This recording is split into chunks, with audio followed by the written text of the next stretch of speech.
ये कैदी हमेशा कमजोर कैदियों पर दबाव डालता था, लेकिन उस दिन उसने ऐसे आदमी से पंगा लिया जो एक फौलाद था। उसको गैंग ने घेर लिया, लेकिन उसने कहा कि मैं तुमको केवल 3 सेकंड का समय देता हूँ, चले जाओ। मगर सब हंस रहे थे, उसका मजाक उड़ा रहे थे। उसने 3 तक गिनती गिनी। जैसे ही गिनती खत्म हुई, उसने गुंडे के हाथ को पकड़ कंधे में उसका ही खंजर घुसा दिया। जितने भी लोग थे वो सबको ऐसे पीट रहा था जैसे कोई धोबी हो। केवल 30 सेकंड में उसने सबको पसार दिया। किसी की फिर उठने की हिम्मत ही नहीं हुई। कुछ दिन बाद वो जेल से बाहर आया और फाइटिंग गेम देखने गया, जहाँ फाइट करने पर बहुत पैसे मिलते थे, लेकिन इसमें बहुत रिस्क था, जान भी जा सकती थी। वो चुपचाप किनारे खड़ा सब कुछ देख रहा था। थोड़ी देर बाद वहाँ कुछ गाड़ियां आती हैं, जिनमें से एक आदमी निकलता है। ये एक अंडरवर्ल्ड डॉन था। मुकाबला शुरू होने वाला था, जिसमें एक टोपी वाला था जो कई मैच जीत चुका था। वहीं दूसरी तरफ अंडरवर्ल्ड डॉन का एक आदमी था जिसे लोग दानव कहते थे। ये सीधा आदमी की पसली तोड़ देता था। अब तक इसने 56 लोगों की पसली तोड़ी थी। अंडरवर्ल्ड डॉन ने उससे कहा कि सामने वाले को खत्म कर देना। थोड़ी ही देर में मुकाबला शुरू हुआ। टोपी वाले ने एक मुक्का मारा, लेकिन दानव को कुछ नहीं हुआ। वो दानव को मारता जा रहा था, लेकिन उसका वार बेअसर था। दानव ने उसे एक लात में नीचे गिरा दिया, फिर उसके ऊपर चढ़कर लगातार मारने लगा।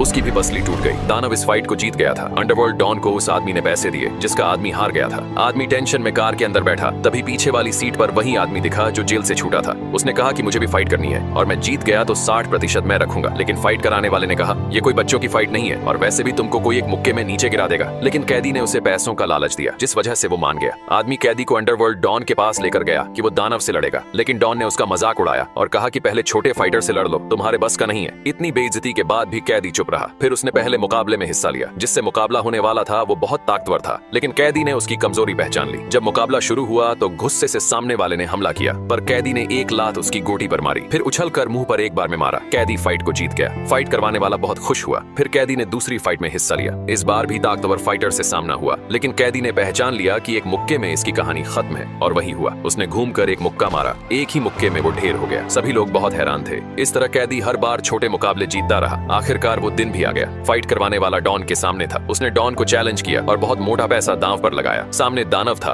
दूसरी तरफ कैदी, जिसने सभी मैचों में केवल 5 सेकंड ही लिए थे चित करने में। थोड़ी देर में मुकाबला शुरू हुआ। पहले कैदी दानव के हर वार से बचा, फिर घूमकर एक लात मारी। इतना ही नहीं, कैदी ने एक लात में दानव को जमीन पर गिरा दिया। ये देखकर डॉन हैरान था। जब दानव दोबारा आया तो कैदी ने फिर से उसको मारा, जिस वजह से दानव लड़खड़ाने लगा। कैदी ने उसे मौका ही नहीं दिया और आखिर में चित कर दिया।